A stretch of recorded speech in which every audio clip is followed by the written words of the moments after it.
ഈ ഫോൺ ഇറങ്ങിയ ടൈമിൽ ഒരു നോമ്പും കാലത്ത് കൊണ്ടോട്ടിയുള്ള മൈജി ഷോപ്പിൽ പോയി കണ്ടി ഈ ഫോൺ ഇങ്ങനെ ഏകദേശം ഒരു മണിക്കൂറോളം ഈ ഫോൺ തോണ്ടി കളിച്ച ആളാണ് ഞാൻ.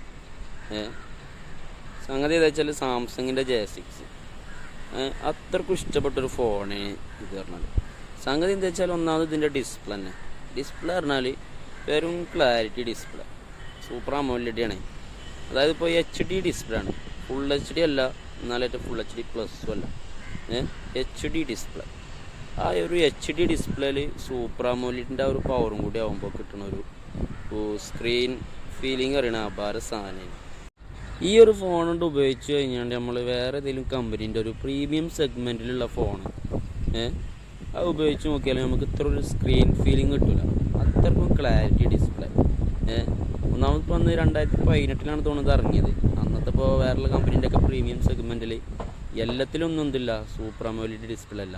ഇപ്പോൾ സൂപ്പർ AMOLED ഡിസ്പ്ലേ ഉണ്ടെങ്കിലും IPS LCD ഡിസ്പ്ലേ ഉണ്ടെങ്കിലും IPS LCD ഡിസ്പ്ലേ ആണെങ്കിലും നമുക്ക് ഉപയോഗിച്ച് നോക്കുമ്പോൾ ഈ ഒരു സ്ക്രീൻ ഫീലിംഗ് കിട്ടില്ല എന്നുള്ളത് വളരെ യാഥാർത്ഥ്യമായിട്ടുള്ളൊരു കാര്യമാണ്. നമ്മൾ അനുഭവിച്ചൊരു കാര്യം അതൊന്നും പറയണേ. അത്രക്കും ഒരു കിഡിലൻ ഡിസ്പ്ലേ ക്ലാരിറ്റി കിട്ടണ ഒരു മുതൽ തന്നെയാണ് ഇത്.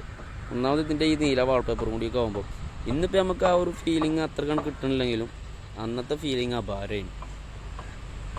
എവിടുന്നപ്പോൾ ഈ മുതൽ കിട്ടിയെന്ന് ചോദിച്ചാലേ, നമ്മളെ ചെറുക്കനൊരു സെക്കൻഡറി ഫോണായിട്ട് ഉപയോഗിക്കാൻ വേണ്ടിയിട്ട് വാങ്ങിയൊരു ഐറ്റമാണ് ഇപ്പോൾ. എന്താ ചെറിയ ചെറിയ കാര്യങ്ങളൊക്കെ നടത്താൻ വേണ്ടിയിട്ട് കണ്ടില്ല. അതിൻ്റെ ഫിംഗർ പ്രിൻ്റൊക്കെ പക്ക വർക്കിംഗ് കേട്ടോ. ജസ്റ്റ് ഒന്ന് ടാപ്പ് ചെയ്യുമ്പോൾ തന്നെ റിയർ മൗണ്ടഡ് സാധനമാണ് ഫിംഗർ പ്രിൻ്റ്. ഭയങ്കര സ്മൂത്താണ് സാധനം. ഫിംഗർ പ്രിൻ്റ് ഉണ്ടല്ലോ, നിങ്ങൾ പെട്ടെന്ന് വർക്കാവുന്നുണ്ട്. സത്യം പറഞ്ഞാൽ എനിക്കിഷ്ടപ്പെട്ടൊരു ഫിംഗർ പ്രിൻ്റ് അറിയണത് ഒരു റിയർ സൈഡ് ഫിംഗർ പ്രിൻ്റാണ്. റിയർ മൗണ്ടഡ് ഫിംഗർ പ്രിൻറ്റ് സെൻസറാണ് എനിക്ക് ഏറ്റവും ഇഷ്ടം. കാരണം ഭയങ്കര ഒരു കംഫർട്ടായിട്ടുള്ളൊരു ഐറ്റമാണ് അത്. നിങ്ങളെ അഭിപ്രായം എങ്ങനെയാണെന്ന് വെച്ചാൽ കമൻറ്റ് ചെയ്തോളി. നോക്കി എത്ര ഫാസ്റ്റായിട്ടൊക്കെ കാര്യങ്ങൾ നടക്കുന്നത്. നിങ്ങൾ വേറെ ഫാസ്റ്റ് അല്ല എന്നല്ല പറഞ്ഞത്, ഇതാണ് കംഫർട്ട് എന്നാണ് പറഞ്ഞത്. അത്രേ ഉള്ളൂ. ഒന്നാമത് അന്ന് അത്രത്തോളം ഒരു സ്ക്രീൻ ഫീലിംഗ് കിട്ടാനുള്ളൊരു കാരണം വേറൊരു സംഗതി കൂടെ ഉണ്ട്. എന്താ വെച്ചാൽ അന്നൊക്കെ കട്ടിയുള്ള ബെസലും മുമ്പിൽ നല്ലൊരു സ്വിച്ചൊക്കെ ആയിട്ടാണല്ലോ ഫോണൊക്കെ ഇറങ്ങുന്നത്. ഇന്നിപ്പോൾ ഇവിടെ നോക്കുമ്പോൾ അങ്ങനെ അല്ലല്ലോ. ഇന്നൊക്കെ ഭയങ്കര തിന്നായില്ലേ, ഭയങ്കര കട്ടി കുറഞ്ഞ ബെസൽസാണല്ലോ ഇപ്പോൾ ഉള്ളത്. ഇപ്പോൾ 2018 എന്നൊക്കെ പറയുമ്പോൾ iPhone 10 തോന്നുന്നത് ഏറ്റവും കട്ടി കുറഞ്ഞ ബെസൽ ഉള്ളതെന്നാണ് തോന്നുന്നത്. കമ്പനികൾ എന്താ കട്ടി കുറഞ്ഞ ബെസലൊക്കെ ഇറങ്ങാൻ തുടങ്ങിയിരിക്കണം, പക്ഷേ അത്രക്കുണ്ട് പ്രചാരം നേടിയിട്ടില്ല പറഞ്ഞാൽ എല്ലാ ഫോണും ഇറക്കി തുടങ്ങിയിട്ടില്ല. ഇനിയിപ്പോൾ മുന്നിൽ സ്വിച്ച് ഇല്ലാതെ ഇറങ്ങിയാലും വലിയ കട്ടിയുള്ള ബെസലായിക്കാരം, അതിൻ്റെ ഉള്ളിലായിക്കാരം നമുക്ക് ബാക്ക് ബട്ടണും ഹോം ബട്ടണൊക്കെ കിട്ടുക. അപ്പോൾ അന്ന് ഇറങ്ങിയൊരു മോഡലായതുകൊണ്ട് തന്നെ അന്ന് ഇത്തരത്തിലുള്ള ഈ ഒരു ബെസലിൻ്റെ സൈസ് ഉണ്ടല്ലോ നിങ്ങൾ, ഇതന്നെ അന്ന് ഭയങ്കര ഒരു കട്ടി കുറഞ്ഞ ബെസലായിട്ട് കഴിഞ്ഞാൽ. അപ്പോൾ അന്ന് ഒരു സ്ക്രീൻ ഫീലിംഗ് കൂടുതൽ കിട്ടാൻ കാരണം എന്തും കൂടിയാണെന്നുള്ളത് ഇവിടെ നമ്മൾ പറയേണ്ട ഒരു സംഗതി ഉണ്ട്. എന്തായാലും കയ്യിലൊക്കെ ഒതുങ്ങണ നല്ലൊരു ഐറ്റം എന്ന് പറയാം. കുടിച്ചാനൊക്കെ പേരുന്ന സുഖം. ഇപ്പോഴത്തെ ഒരു യൂസിങ്ങിനൊക്കെ പറ്റുമെന്ന് ചോദിച്ചാൽ, ഇന്നത്തെ കാലത്തൊക്കെ ഇപ്പോൾ യൂസ് ചെയ്യാൻ പറ്റുമെന്ന് ചോദിച്ചാൽ നല്ലൊരു കണ്ടൊക്കെ കിട്ടുകയാണെങ്കിൽ എടുത്തോണ്ടി. പോയ കണ്ടൊക്കെ എടുക്കുകയാണെന്നുണ്ടെങ്കിൽ കാര്യങ്ങളാകെ പോക്കാവും. അതും തന്നെ സെക്കൻഡറി യൂസിങ്ങിനൊക്കെ തന്നെ പറ്റുള്ളൂ. കാരണം 2 GB റാം അല്ലെങ്കിൽ 3 GB റാമും 64 മാക്സിമം സ്റ്റോറേജ് കിട്ടണം. ഇപ്പോഴത്തെ ഈ കാലത്ത് 64 സ്റ്റോറേജ് എന്നൊക്കെ പറഞ്ഞാൽ 128 നടക്കുന്നില്ല. അപ്പം ഞാൻ 64. അപ്പോൾ സെക്കൻഡറി യൂസിങ്ങിനൊക്കെ എടുക്കാന്നല്ലാതെ കാര്യങ്ങൾ പോക്കാവണ കോലത്തേക്ക് നിങ്ങൾ നീങ്ങണ്ട. അതായത് കയ്യിലിപ്പോൾ ഏത് ഫോൺ കിട്ടിയാലും നമ്മൾ ആദ്യം തുറന്നു നോക്കണ ആപ്പ് പറയണത് ക്യാമറ ആയിക്കാരല്ലോ. അപ്പോൾ അവിടെ ഒക്കെ ഒന്ന് നോക്കിയിട്ട് ഇപ്പോൾ നമുക്ക് കാര്യങ്ങളിവിടെ വൈൻഡപ്പ് ചെയ്യാം. ക്യാമറയ്ക്ക് ഇപ്പോൾ എത്രത്തോളം ഉണ്ടാവാന്നുള്ളത് ഇപ്പോൾ നമുക്കറിയില്ലോ.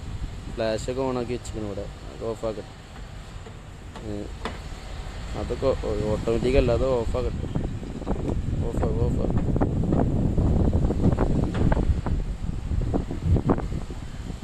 അപ്പോൾ കാര്യങ്ങൾ ഫ്ലാഷൊക്കെ ഇവിടെ നമ്മൾ ഓഫാക്കിയാണ്.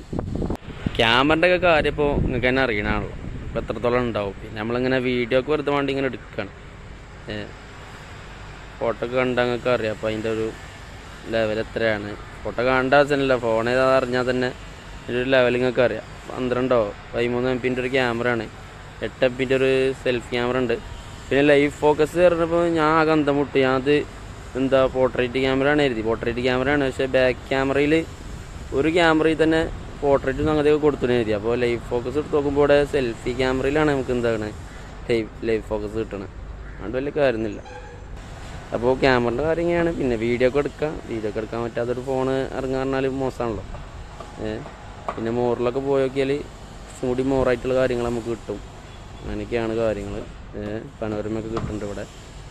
അപ്പോൾ അങ്ങനെയൊക്കെയാണ് കേട്ടോ സംഗതികൾ. ഇവിടെ നോക്കുകയാണെങ്കിൽ മൊത്തത്തിൽ എന്താ പറയുക, ഒരു ഫോൺ ഞെക്കൻ്റെ കയ്യിൽ നിന്നാണ് കിട്ടിയപ്പോൾ റിവ്യൂ ചെയ്തെന്നുള്ളൂ. പ്രത്യേകം പറയേണ്ടത് ഇതിൻ്റെ കട്ടി കുറവ് തന്നെ. നല്ല തിക്നെസ് കുറഞ്ഞ ഐറ്റാണ്, അതുകൊണ്ട് പിടിച്ചാനതൊക്കെ സുഖമാണ്. അപ്പോൾ ചെക്കൻ്റെ കയ്യിൽ ഇങ്ങനെ കണ്ടപ്പോൾ ഒരു വീഡിയോ ചെയ്തു എന്നുള്ളൂ. അടുത്തൊരു വീഡിയോയിൽ കാണാം.